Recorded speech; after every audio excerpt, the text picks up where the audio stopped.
সুপ্রিয় শিক্ষার্থীবৃন্দ, HS2 physics world চ্যানেলের পক্ষ থেকে তোমাদের স্বাগতম জানাচ্ছি। তো আজকে আবারও আমি হাজির হলাম তোমাদের সাথে সিম্পল হারমোনিক ভাইব্রেশন আলোচনার বিষয়বস্তু নিয়ে। তো আজকে কিন্তু আমাদের এই সিম্পল হারমোনিক ভাইব্রেশনের থার্ড পার্ট নিয়ে আলোচনা হবে। গত দুই পার্ট যারা এখনও দেখো নাই, অবশ্যই তোমরা গত দুই পার্ট ভিডিও দেখার পরে তোমরা যদি এই ভিডিওটা দেখো তাহলে তোমাদের বুঝতে সুবিধা হবে। তো চলো আমরা আজকে শুরু করি। আমরা গত দুই পার্টে আমরা আলোচনা করেছিলাম ডিসপ্লেসমেন্ট পর্যন্ত। তো আজকে আমরা শুরু করব ভেলোসিটি। আসলে আমাদের এখানে আমরা যেটা আলোচনা করেছিলাম বা করতেছিলাম সেটা হলো যে প্রথমত সিম্পল হারমোনিক ভাইব্রেশনের যে ডিফারেনশিয়াল ইকুয়েশন এবং সেই ইকুয়েশনের যে জেনারেল সলিউশন যেটা ডিসপ্লেসমেন্ট রিপ্রেজেন্ট করে, তো সেই সলিউশন থেকে আমরা সিম্পল হারমোনিক অসিলেটরের যে বিভিন্ন মেজারেবল ফিজিক্যাল প্রপার্টি আছে সেগুলো কিন্তু আমরা যে ডেফিনিশন বা ডিফাইন সেগুলো নিয়েই কিন্তু আমরা আলোচনা করছিলাম। তো তারই ধারাবাহিকতায় আজকে আমরা ভেলোসিটি দিয়ে শুরু করব। তো আমি তোমাদের বোঝানোর সুবিধার্থে আমি একটা স্ক্রিন রাইট করে নিই। তো তোমরা দেখতে পাচ্ছ এখানে ভেলোসিটি। তো সিম্পল হারমোনিক যে ভাইব্রেশন এবং যে ভাইব্রেট করে তাকে আমরা কি বলি? অসিলেটর বা সিম্পল হারমোনিক অসিলেটর। তো সিম্পল হারমোনিক অসিলেটরের যে ভেলোসিটি, তোমরা মনে রাখবে যে এই ভেলোসিটির যে ডেফিনিশন সেটা কিন্তু v = dx dt। তাহলে প্রথমে কী করতে হবে? তোমাদের এখানে এই যে x displacement, dx dt, extra কি ডিসপ্লেসমেন্ট, এই ডিসপ্লেসমেন্টের যে সমাধান বা ইকুয়েশন সেটা তোমরা বসে এখানে অন্তরীকরণ করবে। করার পরে তোমরা এখানে v পেয়ে যাবে। তো v কি পাচ্ছি আমরা? -xm omega sine omega t + phi পাচ্ছি, যেখানে xmটা হচ্ছে অ্যামপ্লিচিউড। আমরা জানি এটা হচ্ছে সাম্যাবস্থা থেকে যে কোনো একদিকে এটা সর্বোচ্চ দূরত্ব, যেটাকে আমরা অ্যামপ্লিচিউড বলি। ওমেগা হচ্ছে অ্যাঙ্গুলার ফ্রিকোয়েন্সি, আর ফাই হচ্ছে আমাদের কি? Phase constant. তো এই ভেলোসিটি, আমরা যে ভেলোসিটি ইকুয়েশনটা আমরা বের করলাম, এই ভেলোসিটি আবার কিন্তু ম্যাক্সিমাম হতে পারে, আবার মিনিমাম ভ্যালু হতে পারে। তো ম্যাক্সিমাম ভ্যালু হতে হলে অবশ্যই তোমরা জানো যে আমাদের সাইন ওমেগা t + phi এই মানটা কিন্তু আমাদের হতে হবে অবশ্যই -1 হতে হবে, কারণ এখানে অলরেডি একটা মাইনাস সিম্বল আছে। যেহেতু মাইনাস সাইন আছে সেহেতু আমাদের কিন্তু এই মানটা অবশ্যই আমাদের সাইন ওমেগা t + phi সেটা -1 যখন হবে তখনই কিন্তু আমরা ভেলোসিটি ম্যাক্সিমাম পাবো। তাহলে ম্যাক্সিমাম পাওয়ার জন্য তোমাদের তাহলে সাইনের যে ফ্যাক্টরটা, সাইন যে ফ্যাক্টর আছে সেই মানটা অবশ্যই -1 যদি বসিয়ে যাও তাহলে মাইনাস মাইনাসে প্লাস হয়ে যাবে, আর ভেলোসিটি তখন কী হয়ে যাবে? ম্যাক্সিমাম হয়ে যাবে। ঠিক সিমিলারলি যদি সাইন ওমেগা t + phi সেটা যদি তোমার -1 হয়, +1 হয়, তখন আবার ভেলোসিটি আমরা কী পাবো? মিনিমাম পাবো, এবং সেক্ষেত্রে মিনিমাম ভেলোসিটি হবে -xm ওমেগা। তো ভেলোসিটি আবার 0 হতে পারে। তাহলে 0 কখন হবে? 0 হতে হলে আবার সাইনের যে ফ্যাক্টরটা আছে সাইন ওমেগা t + phi এটাকে 0 হতে হবে। তাহলে 0 হলে কি হবে? 0 হলে এই যে দেখো ওমেগা t + phi = n পাই হতে হবে, মানে ফেজ পাই অবশ্যই এখানে n এর গুণফল হবে, যেখানে n হচ্ছে 0, 1, 2 এইভাবে। তো এই যে দেখো এখানে যে মিনিমাম ভেলোসিটি কখন হবে? মিনিমাম ভেলোসিটি হতে হলে তোমাদের অবশ্যই এটা +1 হতে হবে, আর ম্যাক্সিমাম ভেলোসিটি হতে হলে সাইনের যে factor sine omega t + phi সেটা হতে হবে -1। এবং এগুলো থেকে সিমিলারলি ঠিক আগের মতোই আমরা এখানে ওমেগা t + phi মানে ফেজ কেমন হবে সেটা আমরা বের করতে পারবো। জেনারেল ইকুয়েশন সেটা হচ্ছে 3π/2 + 2nπ, যেখানে n এর মান 0, 1, 2। আবার এইটার ক্ষেত্রে দেখো মিনিমামের ক্ষেত্রে দেখো ফেজ হতে হবে omega t + phi = π/2 + twice N pi হতে হবে। তো এই ম্যাক্সিমাম কখন হবে, মিনিমাম কখন হবে, তোমাদের কোন ফেজে হবে, এই শর্তগুলো কিন্তু তোমাদের মনে রাখতে হবে, আমি এটা বের করা উচিত। তাহলে আমরা সিম্পল হারমোনিক অসিলেটর সম্পর্কে খুব ভালোভাবে বুঝতে পারবো। আচ্ছা, এরপরে আমরা চলে যাই পরের টপিকসে, অ্যাক্সেলারেশন। তো অ্যাক্সেলারেশন একই রকম, এটাও কঠিন কিছু না, ভেলোসিটির মতোই, জাস্ট এখানে ডেফিনেশনটা একটু আলাদা। অ্যাক্সেলারেশন ডেফিনেশন আমরা জানি a equal to dv dt, আর ভি ইকুয়াল টু যদি ডিএক্স ডিটি হয় তাহলে কী হবে, dv dt equal to d square x dt square হবে। তাহলে জাস্ট তোমরা এক্সের মানটা বসিয়ে অথবা ভি এর সমীকরণটা বসিয়ে তোমরা দুইবার অন্তরীকরণ করলে তোমরা এটা পেয়ে যাবে। তো এটা পাওয়ার পরে তোমাদের এখন এখানে ডিফাইন করতে হবে অ্যাক্সেলারেশন কখন ম্যাক্সিমাম হবে, কখন মিনিমাম হবে, আর কখন জিরো হতে পারে।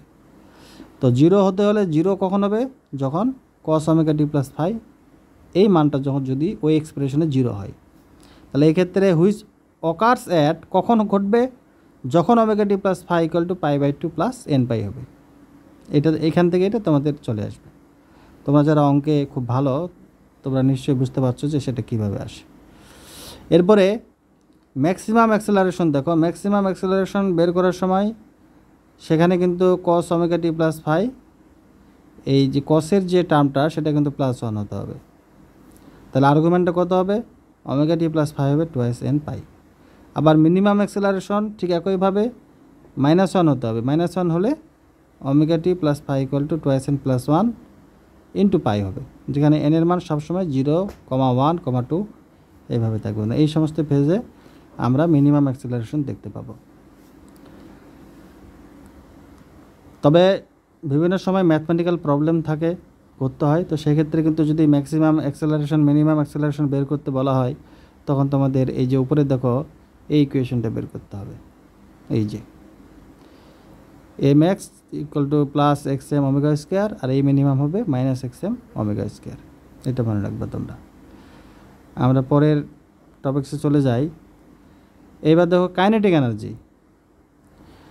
তো কাইনেটিক এনার্জি আমরা ডেফিনেশন জানি যে একটা সিম্পল হারমোনিক অসিলেটর যখন ভাইব্রেট করে তখন তার কাইনেটিক এনার্জি এক্সপ্রেশন হবে K E equal to half m v square. তাহলে গতিশক্তির কারণে যে এনার্জি আমরা সেটাই জানি, গতির জন্য যে এনার্জি সেটাই আমরা জানি যে সেটা হচ্ছে কাইনেটিক এনার্জি, যে এনার্জি অর্জিত হয়। তো from the velocity expression v এর মান আমরা জানি minus x m omega sine omega টি প্লাস ফাই। তো এটা বসিয়ে দাও, এটা যদি তুমি কাইনেটিক এনার্জি এক্সপ্রেশনে বসিয়ে দাও তখন তুমি পেয়ে যাবে এই এক্সপ্রেশনটা কাইনেটিক এনার্জির, এই যে half M omega square x M square sine square omega টি প্লাস ফাই। তো এই ইকুয়েশনের সিগনিফিকেন্স কি, এখান থেকে আমরা দেখতে পাচ্ছি যে কাইনেটিক এনার্জি ভ্যারি করবে, this shows that the kinetic energy varies sinusoidally with time and depends on the square of the amplitude. দেখো তোমরা এখানে এই যে এক্স এম এর উপরে কিন্তু স্কোয়ার আছে, এক্স এম দেখো স্কোয়ার আছে, তাহলে স্কোয়ার মানে কি, তাহলে আমরা বলতে পারি যে কাইনেটিক এনার্জি অ্যাম্পলিটিউডের স্কোয়ারের উপর ডিপেন্ড করে। এরপরে দেখো সেখানে অ্যাঙ্গুলার ফ্রিকোয়েন্সি দেখতে পাচ্ছি ওমেগা স্কোয়ার, তার মানে অ্যাঙ্গুলার ফ্রিকোয়েন্সির উপর ডিপেন্ড করবে। আবার সাইন স্কোয়ার ওমেগা টি প্লাস ফাই, তার মানে ওমেগা টি প্লাস ফাই এই মানটা কেমন হবে সেটার উপরে ডিপেন্ড করবে, তার মানে ফেজের উপরেও ডিপেন্ড করে। তাহলে এখানে কাইনেটিক এনার্জি এক্সপ্রেশন থেকে 4টা কমেন্ট। প্রথম কমেন্ট হচ্ছে সাইনোসয়েডালি ভ্যারি করবে কাইনেটিক এনার্জি। 2 নাম্বার এটা অ্যাম্পলিটিউডের স্কোয়ারের উপর নির্ভর করে। 3 নাম্বার অ্যাঙ্গুলার ফ্রিকোয়েন্সির স্কোয়ারের উপর নির্ভর করে, আবার ফেজের উপরে নির্ভর করে। আবার এখানে আবার এম আছে দেখো ভর, তার মানে কি অসিলেটরের যে ভর তার উপরেও কিন্তু ডিপেন্ড করে, ভর যত বেশি হবে কাইনেটিক এনার্জি তত বেশি হবে। তো এখন এখান থেকে তোমাদের ম্যাক্সিমাম এবং মিনিমাম ভ্যালু তোমাদের বের করতে হবে। তো ম্যাক্সিমাম ভ্যালু কখন হবে, যখন এই সাইন স্কোয়ার ওমেগা টি প্লাস ফাই এই ফ্যাক্টরটার মান 1 হবে। তাহলে 1 কখন হবে, তাহলে 1 হতে হলে অবশ্যই ওমেগা টি প্লাস ফাই এই যে pi by two 3 pi by two এই সমস্ত ভ্যালু হতে হবে। এই সমস্ত ভ্যালুগুলোতে তোমরা দেখতে পাবে যে সাইন স্কোয়ার ওমেগা টি প্লাস ফাই এগুলো 1 হয়ে যাচ্ছে। তাহলে যদি আমরা এখন ওই ফ্যাক্টরের মানটা 1 বসিয়ে দিই তাহলে কী পাবো, কাইনেটিক এনার্জি ম্যাক্সিমাম পেয়ে যাব। তাহলে ম্যাক্সিমাম কাইনেটিক এনার্জির expression half M omega square x M square, এটা মনে রাখো। আবার কাইনেটিক এনার্জি মিনিমাম যখন তোমরা বের করবে, মানে মিনিমাম বলতে জিরো, তো জিরো হতে হলে অবশ্যই সাইন স্কোয়ার ওমেগা টি প্লাস ফাই জিরো হতে হবে। তার মানে সেখানে কিন্তু ফেজের কন্ডিশনটা হবে, ফেজগুলোর যে কন্ডিশন সেটা হবে 0, পাই, 2s পাই, এভাবে চলতে থাকবে। তো বুঝতেই পারছো যে কাইনেটিক এনার্জি সিম্পল হারমোনিক অসিলেটরের যদি তুমি বের করতে চাও তাহলে তোমাকে শুরুটা করতে হবে kinetic energy equal to half mv square. এরপরে তোমরা কাইনেটিক এনার্জি এক্সপ্রেশন, মূল এক্সপ্রেশন, সেখান থেকে ম্যাক্সিমাম মিনিমাম ভ্যালু তোমরা ক্যালকুলেশন করতে পারবে। এবার চলে আসো পোটেনশিয়াল এনার্জিতে। তো পোটেনশিয়াল এনার্জির ডেফিনিশন কি? পোটেনশিয়াল এনার্জির ডেফিনিশন তোমরা মনে রাখবে যে এই যে পোটেনশিয়াল এনার্জি হাফ কে এক্স স্কোয়ার, হাফ কে এক্স স্কোয়ার। তাহলে হাফ কে এক্স স্কোয়ার যদি হয় তাহলে এক্সটা কি আমরা তো বুঝতে পারছি, সেটা ডিসপ্লেসমেন্ট। তো ডিসপ্লেসমেন্টের ইকুয়েশন আমাদের জানা আছে, সেটা হচ্ছে এক্স এম কস ওমেগা টি প্লাস ফাই। তাহলে এই ইকুয়েশনটা এখন এখানে বসিয়ে দাও। বসিয়ে যদি দাও তাহলে দেখো আমরা কি পাচ্ছি। আমরা যদি বসিয়ে দিই তাহলে আমরা পেয়ে যাব, দেখো এই যে, তাহলে এক্সের ইকুয়েশনটা যদি তুমি বসিয়ে দাও, বসিয়ে দেওয়ার পরে আমরা পাচ্ছি half M omega square x M square cos square omega টি প্লাস ফাই। তাহলে এই পোটেনশিয়াল এনার্জিরও আবার কিন্তু তোমরা ম্যাক্সিমাম এবং মিনিমাম ভ্যালু কিন্তু এখান থেকে তোমরা বের করতে পারবে। তো বের করার উপায় কি? পোটেনশিয়াল এনার্জি ম্যাক্সিমাম কখন হবে? যখন এই কস স্কোয়ার ওমেগা টি প্লাস ফাই এই টার্মটা হচ্ছে 1 হতে হবে। তাহলে 1 হতে হলে অবশ্যই তোমাকে এখানে ফেজের কন্ডিশনটা হতে হবে omega T plus phi equal to 0, pi, 2s pi, এইভাবে হতে হবে। এরপরে তোমার পোটেনশিয়াল এনার্জি মিনিমাম যদি তোমরা বের করতে চাও মানে 0, তখন আবার ওই কস স্কোয়ার ওমেগা টি প্লাস ফাই এই টার্মটা হতে হবে 0। তাহলে 0 হতে হলে আবার এখানে omega T plus phi pi by 2, 3 pi by 2 এরকম হতে হবে। তো এগুলো তোমাদের মনে রাখতে হবে। এবং এর সাথে সাথে তাহলে পোটেনশিয়াল এনার্জির ম্যাক্সিমাম এক্সপ্রেশনটা হচ্ছে এটা half M omega square x M square. যদি কোনো প্রবলেম থাকে, ম্যাথমেটিক্যাল প্রবলেম, অনেক সময় বলা হয় যে ম্যাক্সিমাম পোটেনশিয়াল এনার্জি ক্যালকুলেশন করো, তখন তোমাদের এই ইকুয়েশনটা বের করতে হবে। আর মিনিমাম পোটেনশিয়াল এনার্জি তো 0 হবে, এটা তো বুঝতেই পারছো। তাহলে দেখো যখন আমরা কাইনেটিক এনার্জি ডিফাইন করলাম সেখানে কিন্তু ম্যাক্সিমাম এনার্জি আর মিনিমাম এনার্জি সেখানে কিন্তু 0, আর ম্যাক্সিমাম যখন কাইনেটিক এনার্জি। আবার এখানেও কিন্তু দেখো পোটেনশিয়াল এনার্জির ক্ষেত্রে এখানেও maximum energy half M omega square x M square, আবার মিনিমাম হচ্ছে 0। তবে এখানে কিন্তু পার্থক্যটা হচ্ছে ফেজে। ফেজে কী পার্থক্য? যখন এখানে দেখো তোমরা পোটেনশিয়াল এনার্জির ক্ষেত্রে ম্যাক্সিমাম কখন হচ্ছে? যখন ফেজ হবে, দেখো তোমরা একটা বিষয় এখানে খুব ইন্টারেস্টিং একটা বিষয় তোমাদের এখানে বুঝতে হবে যে এখানে দেখো ফেজ হচ্ছে ওমেগা টি প্লাস ফাই হলে 0, পাই, 2s পাই, এটা হচ্ছে ম্যাক্সিমাম কন্ডিশন পোটেনশিয়াল এনার্জি হওয়ার। আবার কাইনেটিক এনার্জি ম্যাক্সিমাম হওয়ার কন্ডিশন দেখো ওমেগা টি প্লাস ফাই হচ্ছে পাই বাই 2, 3 পাই বাই 2। তাহলে দেখো একটা হচ্ছে 0 আর একটা পাই বাই 2। তার মানে কি, একটা তোমার যখন ফেজ পাই হচ্ছে আর একটা হচ্ছে তোমার 3 পাই বাই 2, এটা যখন 0 তখন ওটার পাই বাই 2। তার মানে কি এখানে কিন্তু এই কাইনেটিক এনার্জি পোটেনশিয়াল এনার্জির এই ফেজ থেকেও আমরা বুঝতে পারি তাদের ভিতরে একটা অসিলেশন হচ্ছে।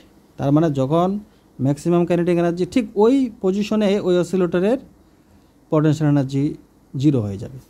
আবার পোটেনশিয়াল এনার্জি যখন ম্যাক্সিমাম হবে যে সর্বোচ্চ দূরত্বে, সেখানে কিন্তু আবার কাইনেটিক এনার্জি মিনিমাম হয়ে যাবে, তার মানে 0 হয়ে যাবে। তার মানে কি জাস্ট এনার্জি কাইনেটিক এনার্জি থেকে পোটেনশিয়াল এনার্জিতে কনভার্ট হচ্ছে, আবার পোটেনশিয়াল এনার্জি কাইনেটিক এনার্জিতে কনভার্ট হচ্ছে।